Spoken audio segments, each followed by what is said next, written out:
it sort of went full circle there, where I started collecting action figures, then bought the film props because I loved that, and it's got me close to the film. And then I ended up consulting on a Star Wars film as well. Wow, what an experience! That's that's so good. Yeah.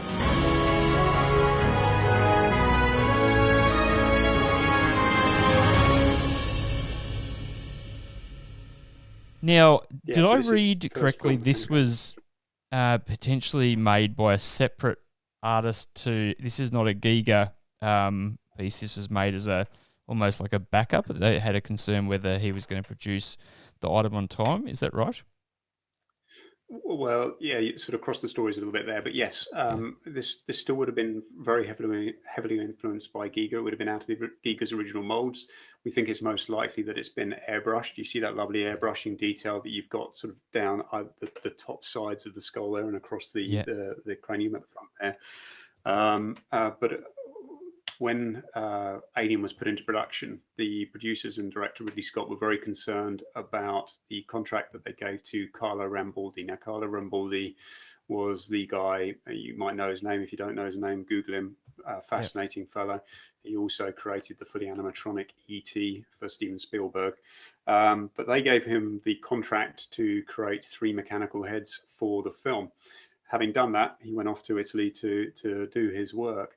And the production was very concerned that he would have the ability to deliver on time. And of course, the whole film is about the alien, and it needed to be perfect. And so what they did was they actually approached a UK technician by the name of David Watkin. Now, David was renowned for his ability to construct mechanical creatures and other artifacts for film use.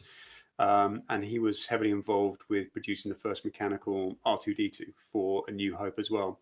So what they did was they went to David with a cast from the Giga molds and said, okay, can you go ahead and build us a production backup? And this is all fully documented in period interviews and articles with Ridley Scott, Ivor Powell, who was the producer on the film as well. And David actually brought that head back into production ahead of the Carlo Rambaldi heads coming in. He'd taken a slightly different approach with it. So his was more mechanical in as much it was driven by servos and solenoids, whereas Carlo Rambaldi went more of a lever approach to it. And so he delivered this in a few weeks ahead of Carlo Rambaldi. Of course, Carlo Rambaldi's heads did get delivered in. And as far as we're aware, that meant that this particular head didn't actually ever get filmed on. So it's made for production. It's what we would class a production backup. It's likely painted by Giga. It's out of the original molds. It is an incredible piece of construction. You can see it there with the inner jaw actually extended. The front teeth of that inner jaw are chrome plated. They're actually spring loaded so that they would snap open as closed and closed as well.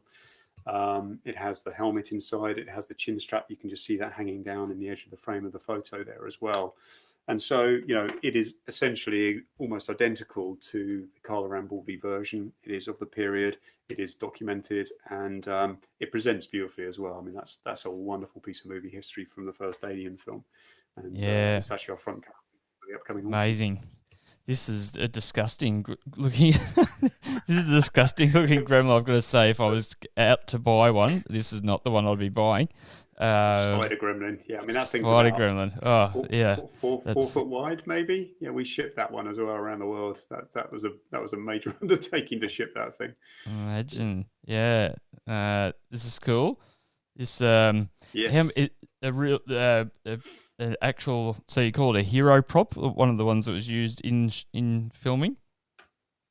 Yeah, well, let's just talk about the terminology there, as Yeah. you touched on that. So, hero prop essentially means that it's been designed and built and constructed for close-up photography, more likely than not, with one of the principals in the film. So it's going to be tight camera angles on it. It's going to be worn or used by the main actor or actress. So it needs to be dressed and finished exactly as you want it to look, as though it was fully practical for whatever purpose it is. In this instance, a pilot's helmet. So inside that helmet, it's labeled Tom Cruise or Maverick #1, I think it is. I can't remember exactly what the labeling. This is a piece that we sold in an auction out of Los Angeles in August. But then they also created for the film a number of practical helmets that were actually worn by the pilots for the flying sequences. So that would be, I mean, it's not really called a stunt version, but it would be called a double, if you like, for the other pilots. that would have their names inside it rather than Tom Cruise's. And then when you sort of look at some of the other props and costumes that we're offering and we've sold in the past, you'll have different forms of construction. And just yesterday, actually, I did a live stream through the Propstore Facebook and Insta account, and you can jump on there and have a look at it. And it was about swords that we have in the upcoming auction. And I think the focus piece was Conan the Barbarian, Arnold Schwarzenegger's Atlantean sword. And I sort of walked through about 10 different swords there, showing all the different versions. So we had like an action version. We had the hero version, which then has high polished steel or aluminium blade. We had retractable versions where it's basically a special effects version where the blade collapses in on itself. And then you have the stunt version, which is rubber and so quite malleable. So the example of the rubber piece that I had was the Commodus dagger. I don't know if you've ever seen Gladiator.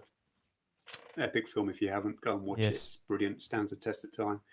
But towards the end of the film, Commodus and Maximus are going to have this huge battle in the arena together, and of course Commodus wants to have the upper hand, so he has this stiletto bladed knife that he stabs Maximus with, and in fact it's the same knife that then Maximus takes off Commodus in the arena and kills him with.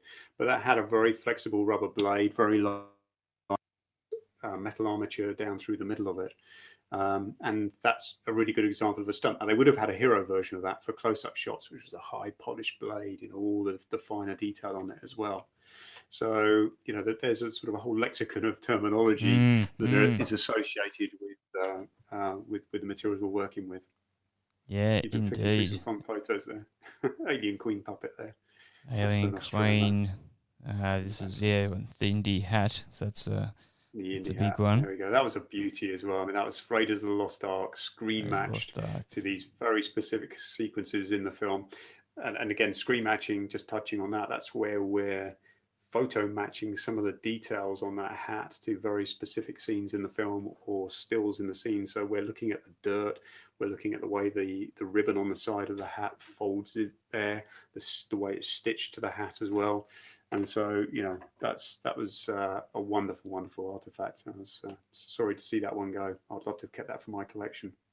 Yeah, so let's talk about your collection before we finish up. So, is it a revolving thing? Have you got some items that you think that you'll never sell? What are your prized possessions? Well, Star Wars got me into this. Star Wars, the vintage action figures from Star Wars was where it all began for me. And so Star Wars plays a big part in my life. You can see this photo over that side, sorry. Yes. Over my shoulder. That's actually, I managed to end up working on The Force Awakens in 2014 for 2 years. As a specialist consultant, where I was taking in items from my private collection, helmets from the original trilogy, blasters, lightsabers, and things like that, and showing both the prop guys, the costume guys, the special effects guys, how they were constructed and sort of the finishes that they were using. So, it sort of went full circle there, where I started collecting action figures, then bought the film props because I loved that, and it's got me close to the film. And then I ended up consulting on a Star Wars film as well. Wow, what an experience! That's that's so good. Yeah. So Star Wars is big for me. So I've got one piece out of my collection, and it is constantly revolving. Let me just see if I can grab this. Hang on 1 second. Yeah. So I'm just going to sit back a little bit. Let's put you onto the bigger version. So there we go. Wow. So this is, can you tell me what this is? Do you recognize this, or are you not enough of a Star Wars? I love Star Wars. I need my mate. I need him on the quick dial on the phone. he literally has about 4 or 5 different stormtroopers in his collection. I'm like, mate, can you buy Marty McFly? Because I try and encourage him to buy things that I really don't have the money to spend on, but. No, I mean, it looks as though maybe one of the fighters who is alongside Vader in A New Hope. All right, look, I'll give you a point for that. This is actually an AT-AT driver's helmet from Empire Strikes Back. Right. Oh, well, okay, that's awesome. They're driving the big walkers that you see on Hoth, and but interestingly enough, and I'll just show you the inside of this, and you'll see that it's actually black on the inside of this. These was originally constructed from the A New Hope TIE Fighter fighters. So it was a TIE Fighter helmet, TIE Fighter pilot helmet for A New Hope. And then rather than go and make a brand new helmet from scratch for Empire Strikes Back, they essentially just repainted it, added all this sort of decals and greeblies on it, and converted it. So you were sort of half right there, because that is where it started as one of Vader's wingmen. Wow. This is one of only 2 that were made for Empire Strikes Back. So this is incredibly rare. It's rematched to the shots you see of the guys driving the AT-ATs, and this is a piece that I absolutely adore. I have a number of helmets. I'm just going to put that back down again. I have a number of helmets in my collection, and that's certainly up there as one of the cherries that I have.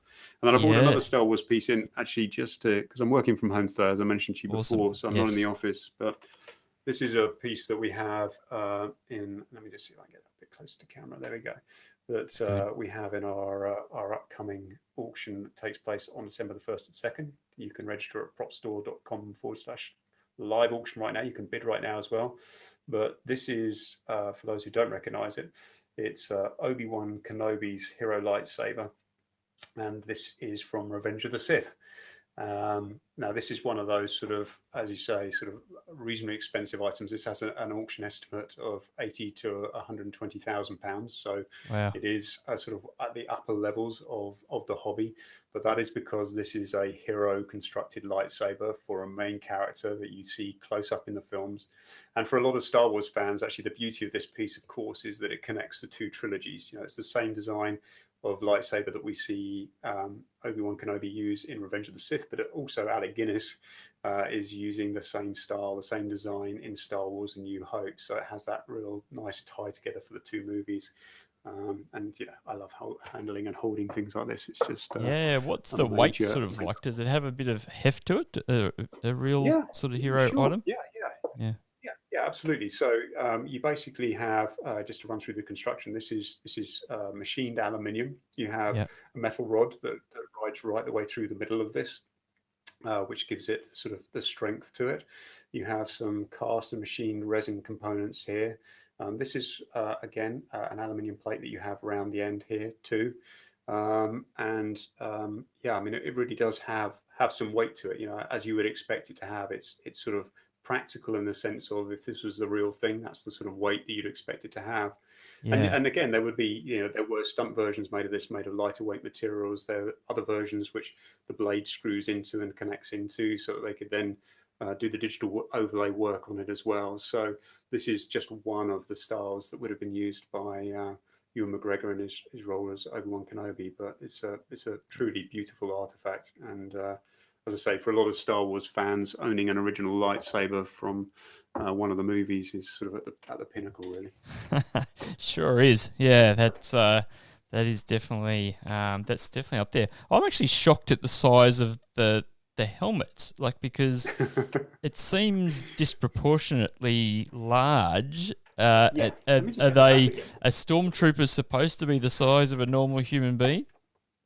Yeah, but if you look at this very carefully, you can see what they've actually done here is the faceplate here is actually the faceplate of a stormtrooper helmet, and then they sort of built up the pilot's detailing over the top of that. So I do have a couple of stormtrooper helmets. I have one from A New Hope and one from Return of the Jedi in my collection as well, and they are essentially that much smaller because it's based off the faceplate. But once you add the rest of this dressing in, it really adds some bulk to it. And it's the first thing that most people say when they see a TIE Fighter pilot helmet or this particular helmet, is just the size of it. It really is massive. And, when you go back and look at the film, you can actually see, by comparison to their armor for the pilots, when you're not seeing them, perhaps, if you see them walking through, for example, the Death Star corridors where they're following Vader, the TIE pilots, their helmets really stand out as being that big. But once you get them in frame in the cockpit of their craft, then perhaps it just fits perfectly, so it's less obvious. Makes more sense. Yeah, awesome stuff.